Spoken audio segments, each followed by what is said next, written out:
ನಾನು ಆ್ಯಕ್ಚುಲಿ ತಮ್ಮ ಅಂತ ನೋಡೋದಿಲ್ಲ ಸರ್. ಸ್ಕ್ರೀನಿಗೆ ಯಾವನೇ ಬಂದರೂ ಒಂದು ದುಶ್ಮನ್ ಥರ ನೋಡ್ತೀನಿ ನಾನು. ದರ್ಶನ್ ಸರ್ ಯಾವತ್ತಾದರೂ ಮಗನಿಗೆ ಡೈಪರ್ ಚೇಂಜ್ ಮಾಡಿದಾರ ಅಂತ ಹೇಳಿ? ತಿಗಾನೆ ತೊಳೆದಿದ್ದೀನಿ ಸ್ವಾಮಿ. ಒಂದು 10 ನಿಮಿಷ ಅದು ಓಕೆ ಅಲ್ಲ? ನೋ ಪ್ರಾಬ್ಲಮ್ ಅಲ್ಲ? ಫುಲ್ ಇವತ್ತೆಲ್ಲ ಇದೆ ಅಲ್ಲ ಸರ್? ನೀವು ಇಂಡಸ್ಟ್ರಿಗೆ ತಗೊಂಡ್ಬರೋದು ಇದೊಳ್ಳೆ ಸರ್ ಐತಲ್ಲ ಸರ್. ನಾವು ಹೋದ್ಮೇಲೆ ನಮ್ದೊಂದು ಬ್ರ್ಯಾಂಡ್ ಅಂತೂ ಬೇಕೇ ಬೇಕಲ್ಲ ಸರ್.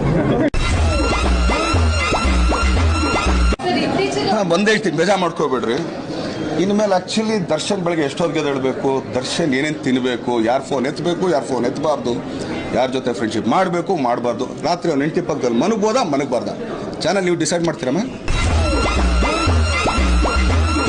ನಾನು ಈಗಲೇ ಹೇಳ್ಬಿಡ್ತೀನಣ್ಣ, ನನ್ನಂತ ಕಚಡ ನನ್ನ ಮಗ ಇನ್ನೊಬ್ಬ ಹುಡ್ಕಕ್ಕಾಗಲ್ಲ.